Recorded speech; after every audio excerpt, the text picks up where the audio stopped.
Dans une déclaration cinglante, ce jeudi 6 février 2025, l'Association nationale des retraités du Gabon a dressé le constat alarmant de la situation précaire des retraités du secteur privé.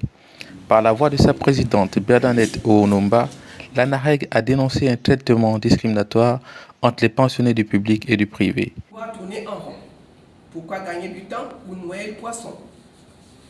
Outre la mise en œuvre des textes et recommandations issues des travaux de la commission susmentionnée, plutôt que de faire des déclarations ayant pour objectif de nous éloigner des préoccupations fondamentales et urgentes, nous proposons que les partenaires de l'État puissent exiger prioritairement à leurs adhérents de reverser les cotisations collectées, voire éponger leurs dettes au fin d'améliorer la liquidité de la CNSS et renforcer sa performance, d'assurer la pérennisation des services de prestations et de son élargissement pour le bien-être de la communauté des adhérents que gère la CNSS, de proposer les réformes structurelles et les équilibres advenus, de proposer d'aider l'État à étendre la couverture sociale à d'autres couches de la population non encore couvertes par un régime de sécurité sociale, particulièrement celle du secteur informel.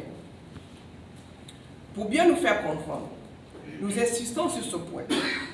L'augmentation des pensions des retraités du secteur privé statique depuis 1975, ainsi que les rappels irrelatifs, sont plus que jamais très attendus. Mais cela peut être-il possible si le mutisme et l'inaction perdurent?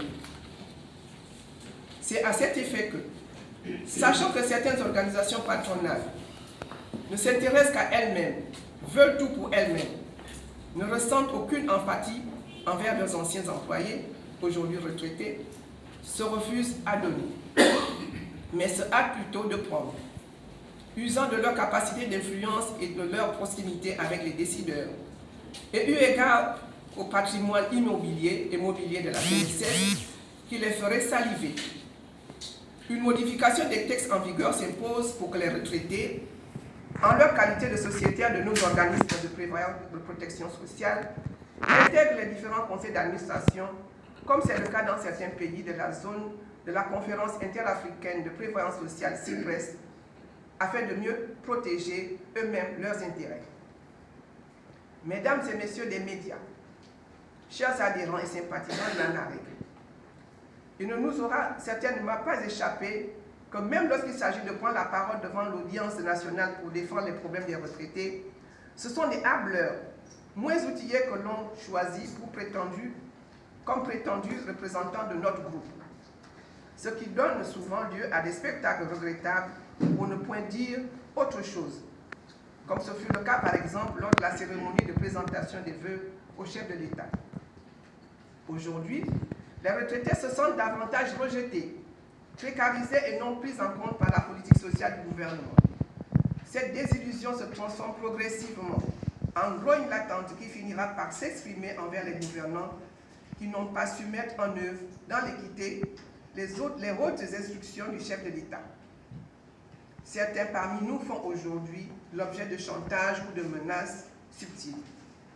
Mais que nous reste-t-il face au mépris affiché par une administration et des organisations patronales dont les revenus des membres battus sur les deniers publics sont 1000 fois supérieurs à la pitance mensuelle ou trimestrielle servie aux retraités qui ne réclament que leurs droits pour avoir contribué à écrire les plus belles pages de l'histoire du pays, laissées en héritage aux jeunes générations qui, pour certains, traitent leurs aînés avec condescendance. Les retraités ne sont pas des mendiants. La pauvreté peut honorer, mais la mendicité avilie. La mort ne fait passer qu'un mauvais quart d'heure, la pauvreté en a beaucoup. Vivement que les autorités en prennent conscience.